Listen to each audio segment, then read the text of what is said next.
I'd like to show you how to make your own soles with an edge, your own sole with an edge. And I particularly think this would be useful when you're working with fabric or other kind of fiber, because you don't want holes punched around the edge. You just want to be able to stitch the shoe part that you make to the edge.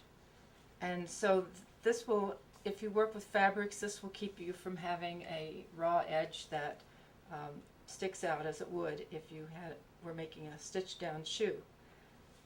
So this is what we want to accomplish, and these are the components.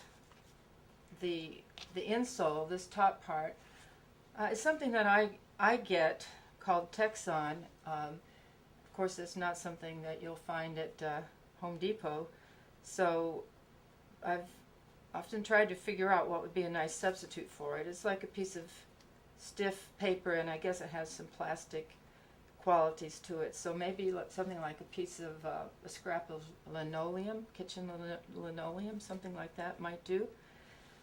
And so this just serves the purpose that the edge that I make goes around it. So I finished off one edge of this. I cut about a 3-inch wide strip of this denim, and I have put cement on the denim and also on the bottom of the Texon, and so I'm just bringing this around and adhering it.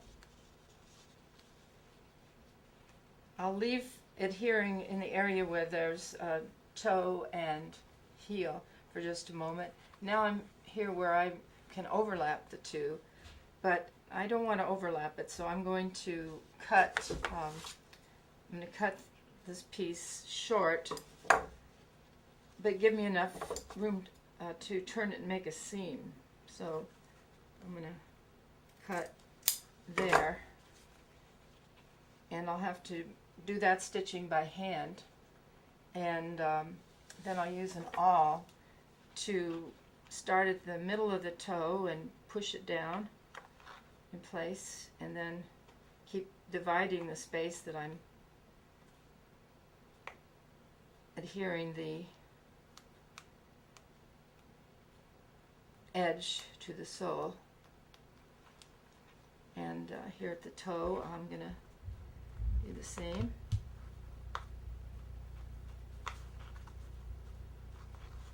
So now the edge is going to be the same height all around.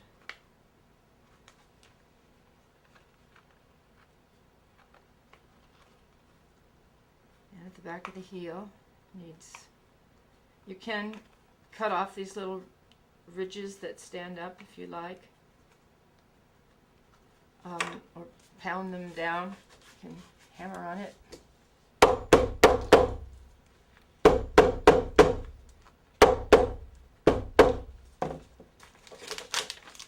And the only thing that's left to do is cement this to the rubber outer sole. It might be a good idea to go over this edge with cement and make sure there's fresh cement on the Texon as well, and have the edges of this finished the way that you want it to be. If you want to do a little bit of sanding, I think that would help even it out. And then you just put this on top.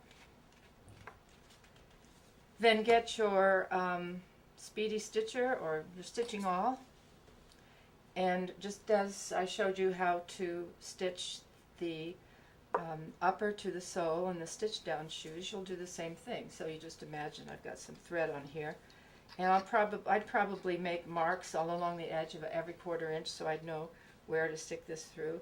But I'm just going to go around and stitch these 3 components together, and then when I'm done, I'll sit my little shoe down inside it. I'll use this one that's the right shape and size for this little part. Also, I gathered this. I sent a running stitch through the top, taking as small of stitches as I could to kind of gather it in around the toe. And so this is a combination of two patterns, of the espadrille pattern and the sandal. And I cut a little piece of felt I put 2 layers. It has denim on the inside, and then it seemed a little, didn't feel like I could really work with that, so I added a piece of felt on the bottom, which won't ever be seen. And then I can slide this little shoe in here, and then stitch it to the edge. Stitch it to the edge, and I've got a fabric shoe that looks really good and can go anywhere and is not going to get damaged.